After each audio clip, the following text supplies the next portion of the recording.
Hello, this is Ying and this is the FOLIO1 Reflect video. Enjoy! For week 1, in response to the scenes of observation, I made a face wind chime, used paper, string glue, and tapes. By making a window shape of face wind chime, I showed that the variety of emotions on people's face when they were in the first day in this semester. Some of them were freshmen that their student card was unable to access into the building, and when they waited someone to lead them in, part of them showed awkward and even pretend to be busy.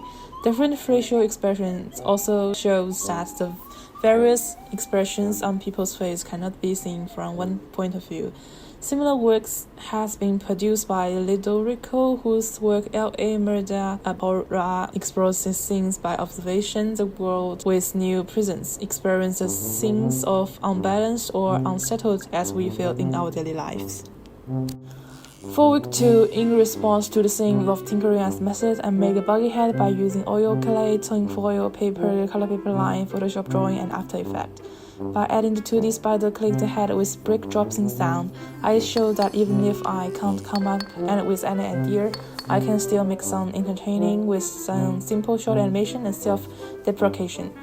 After playing with clay for a while, I recognized that I could combine my 2D animation with this horrible clay stuff to show how lack of idea inside of my head.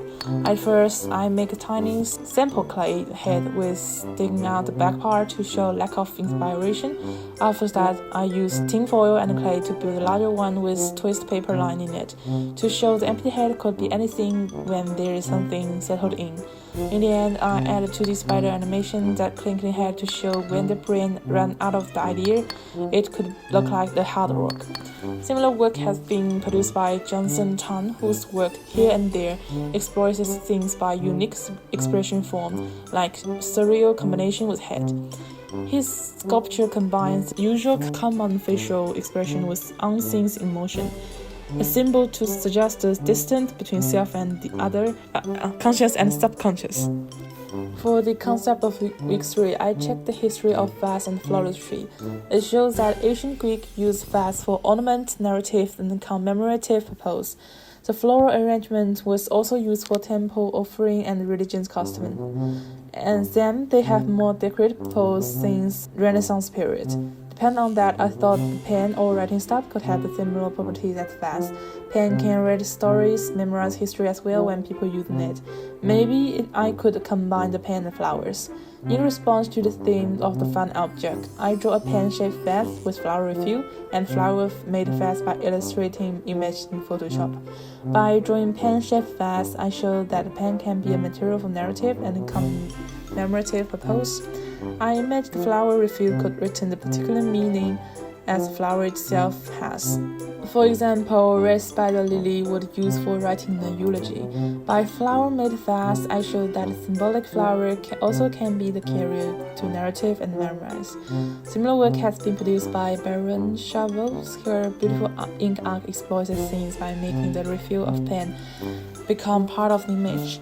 With the routine drawing interact with physical objects give her works a more interesting expression of contact.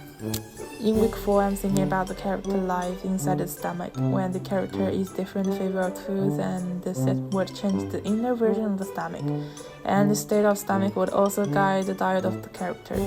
Then maybe assume that the character is quality control inspector of the stomach. He wreak havoc on the stomach when he seemed overdue or irritating food in it. I inspired by the idea from animation Mushroom by Han Li, which shows a character with different characteristics want to escape the embarrassing and dangerous scenarios by imagining himself changing into a mushroom. Likewise, the environment influenced character and character react to the changing of the environment. In response to the themes of discussion of place, I drawing the illustration and one animation by PS and AE. By drawing the spirit in stomach, I visualize the desire of heavy flavor when someone keeps eating the light food. The stomach environment is determined by long-term diet, and which, as the embodiment of desire, constantly stimulates the stomach to get different varieties of ingredients. Similar work has been produced by Han Li. Her work, Mushroom, explores the place scenes by using metaphor to show the embarrassing ambience that fills the environment force the character to image their escape scenes. In week 5's concept, object-oriented ontology, I think about all possible scenarios of an umbrella in natural world without human interaction. It could fly all around the world with heavy wind. It could become a shelter for animals. It could refill with water as if it is a swimming pool when it's upside down after a rainy day, and allow the birds or dogs to clean their feather. Or even the bone of umbrella intertwines with tree branch. It could become a single stick for birds to build their nest. In response to the themes of object-oriented ontology, I draw a series manga about umbrella using Photoshop. By the manga, I show the umbrella turned differently depending on the various environment and how the meaning of itself to other animals have changed by its state. From the perspective of umbrella, it responds to the changing of an environment with its own properties. The animals interact with it because of its particular advantage. It is part of a world, a unique one, which would return to the initial raw material while the time moves on. Similar work has been produced by Wang. His work is a story of stone, explores the themes object-oriented ontology.